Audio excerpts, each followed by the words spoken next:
Hello, I am Stephanie Mandeville, NEA Rhode Island Communications Director, and we are here with NEA President Larry Pirtle and NEA Executive Director Bob Walsh for another installment of Ask Larry and Bob. Good morning, both of you. Good morning. Good morning, Stephanie. Good morning. Happy birthday to Bob. Oh, thank you. Happy birthday, Bob. We have a bunch of questions that we can go through one by one that have been submitted by members, and we can just jump right in. We have Chris in East Greenwich has asked about the school calendar. What's the current status of the school calendar, and what days are we making up? Is the school 180 days or other? Larry, can you touch upon that? Yeah, the governor is going to announce before the end of the week what the rest of the year is going to look like. And we expect going forward that if we continue distance learning, which is what we expect, then May will look very much like April. We have certainly worked with RIDE and worked with the governor's office. They understand how difficult this is, the amount of time that's needed to prepare for both teachers and students and support staff. So I think there'll be professional development days built in like we've had, and there'll also be some time off built in. And then a date will be set for the end of the year sometime in June. As far as 180 days, the commissioner has the right to waive days. So I don't think there's going to be a lot of quibbling over whether it's 175 days or 177 days. It's going to count as a full school year when we're done. That's the important thing. So everyone will get credit for the school year. There'll be a full school year of education for students. And again, we'll know the end of the week when the governor makes that announcement. Bob, you have anything to add? Yeah, I think on the sub-concern about will everyone get their full pay for the year, that's been our goal for our members at the outset. There's a lot of recognition, and those of you who watch the governor's press conferences, she has noted several times how hard the educators in K-12, teachers and education support professionals, everyone else in the system working. You know, we can, I suppose it's a less important issue, but we can do accounting at the very end of the process. But I think that everyone's extraordinary effort has been recognized, and we hope to get, we expect to get everyone paid for the full year, and that'll more than make up for that April vacation where no one was going anywhere anyway. Thank you. Sherry in East Greenwich has a question about retirement. What's going to happen to teachers, paraprofessionals, custodians who have submitted their paperwork with the intent to retire? Bob. Well, I hope Sherry's not retiring, but individual decision. If you've submitted your paperwork and intend to retire, congratulations, and it's an interesting world you'll be retiring into. But the pension system, as Treasurer Magaziner has told us, is still strong. They took a lot of precautionary measures to keep it in shape. If you're uncertain, we don't give individual retirement advice. I do know some folks who have decided to defer their decision to retire to see how things play out in the world. If you have any doubt about that, check your local rules, because some have additional incentives and everything in place if you give notice by a certain date. And if there's a specific thing we need help with, check with your UNISERV director or local president, and we'll trace down the answer. But good luck to all of you who have made the decision to retire. And it's an interesting world to retire into. Thanks, Bob. Larry, did he cover everything? Yes, he did. All right. Sandra in Charahoe is looking for some clarification on teaching certificates. Larry, do you want to take that one? Yeah, again, we expect some flexibility talking to RIDE. The thing that right now is that we've had 2 professional development days, and if what we think is going to happen for the rest of the year, more professional development days being built into the schedule, districts need to count that. And if they count that, then it shouldn't be too much of an issue for most people to get their 15 PLUs. About 35 or 40% of people have already paid for and renewed their certificates. So I suspect there won't be a problem going forward with the August 31st date. We've also been working with them and asked for an extension if anyone needs it. Thank you. Bob, anything to add? No, I think that that covers it. But yeah, it's just a generic reminder. If your certificate expires, please pay attention to that. All right, Joanne in East Greenwich has some concerns about ESPs and how much time they're putting into PD and sort of looking for guidance there on how much time to put in. Bob, do you want to answer Joanne? Yeah, I think, hi, Joanne. I think the specific question, again, most of the districts we work with have been very cooperative, and they recognize that for some of our education support professionals, the normal on-the-clock time looks a lot different now. And in some of those districts, what they're doing is suggesting that our ESP members spend their additional time to round out their schedule engaged in online professional development activities.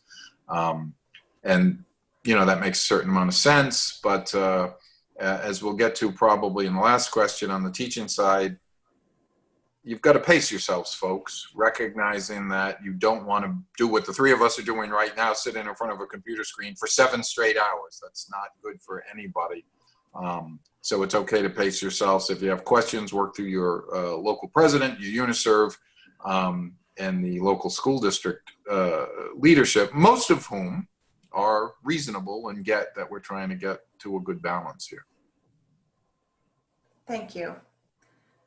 So let's kick off some concerns. Colleen in Westerly has submitted some concerns that her members have that we've heard from other members from across the state.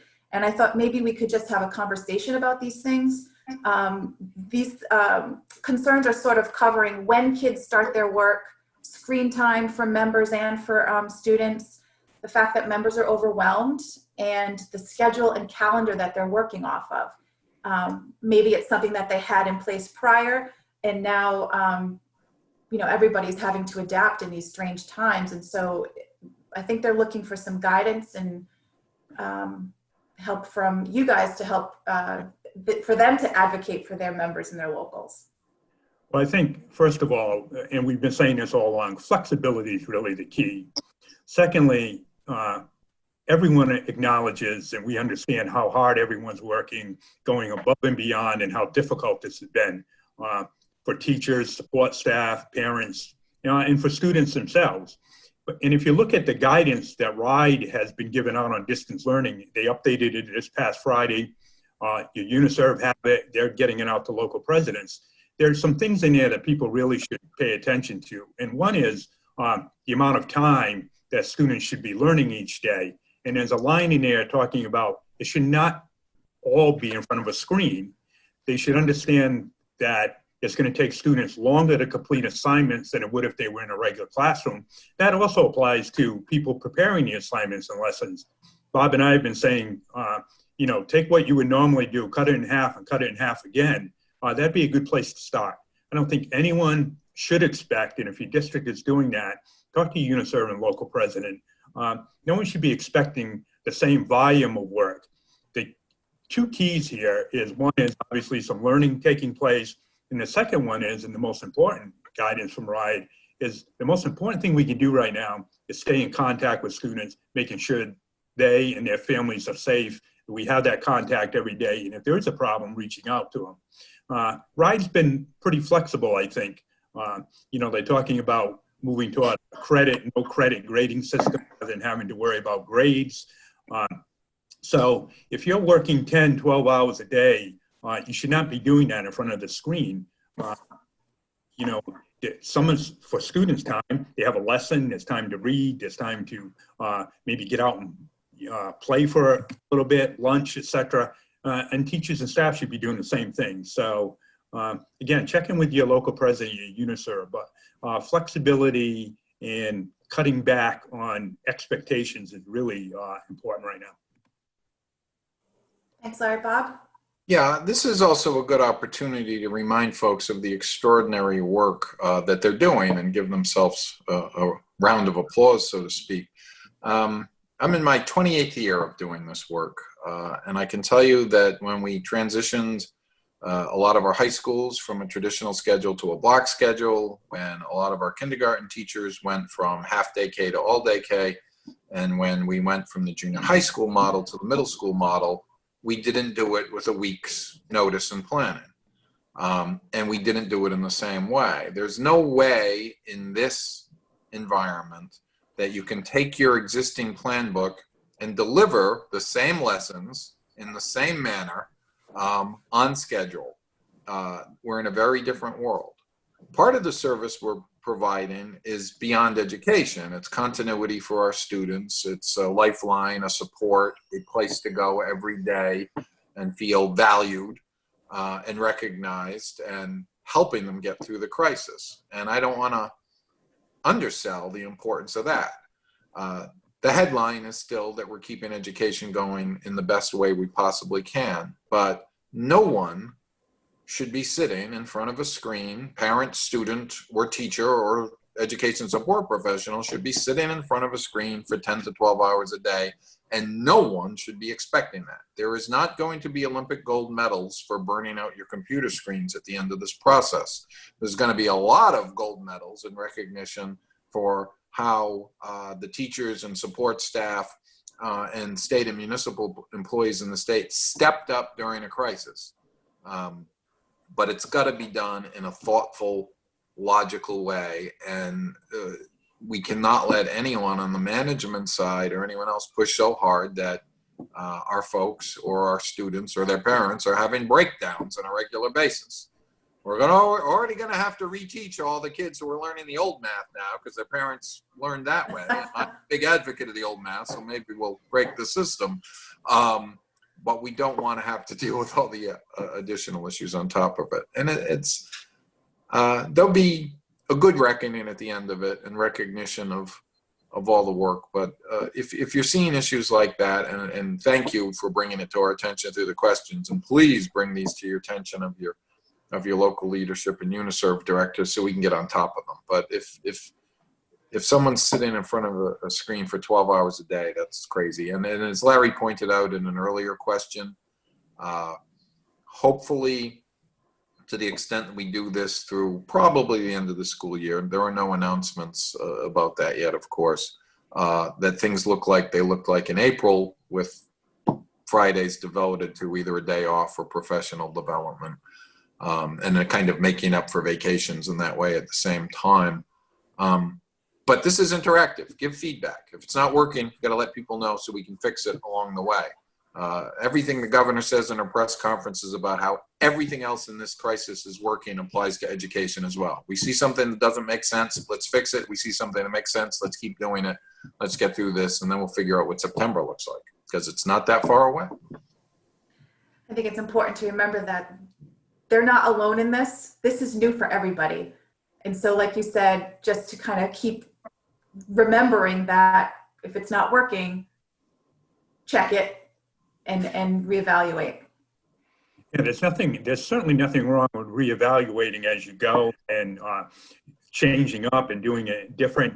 The main thing, I think, for all our members is take care of yourselves, take care of your family. And when you do that, you're also going to take care of the students that you meet with on a daily basis. And as Bob said, the continuity for students, the fact that students have something that's very familiar to them, and learning is taking place. And we say this all the time, Rhode Island's leading the way in doing this. What you're doing, what our members are doing across the strait is just phenomenal. It is. Any closing remarks? Do you think we've covered everything? Are you hearing anything that we should add into this mix of questions and clarifications? One of the things that we've been doing every 3 times a week through the AFL is having conference calls with the various elected officials in the state. So for folks who are wondering about the elections, for instance, everybody's going to get an absentee ballot application in the mail and have the opportunity to vote in the June primary. And I'm going to commend our Secretary of State, Nellie Gorbea, for that initiative and that idea. I mentioned already that General Treasurer Magaziner has updated us on the status of the pension fund, and we're very happy that some of the measures and moves they took to keep it stable, not anticipating this crisis in particular, but anticipating that crises sometimes occur. And Peter Nerona was on with the Attorney General. Peter Nerona was on with us last week talking about how diligent they've been in stopping people from price gouging and taking advantage of employees. And of course, we get to see the governor every day in our updates, and our federal delegation is working phenomenally hard in bringing significant financial resources to the state of Rhode Island. And my understanding is they'll be heading back to Washington in a couple of days to vote on a second relief package. And I want to give credit and recognition to all of those players and I think we lost, oh, there he is. I think you lost me there for a minute. Yeah. Maybe I left somebody out and they were calling in to add into the mix. And I just, we've got good relationships with all those people. Obviously, they're all folks we've supported politically in the past. And it's good to feel that we were right about doing that. We're very lucky here in Rhode Island. We are not only flattening the curve, we're ahead of the curve. And it's important to recognize, as hard as it is here, we're handling this crisis better than most of the country. And everyone gets a round of applause for that. Yes, I'm very happy to live in Rhode Island. So we go. Same. Good close. All right, Larry Pirtle, Bob Walsh, NEA Rhode Island leadership, thank you so much for taking the time. Folks know that they can still submit questions at bit.ly/Ask Larry and Bob, all lowercase letters. Thanks, guys. Thanks. Thanks. See you next week, if not sooner. That's right.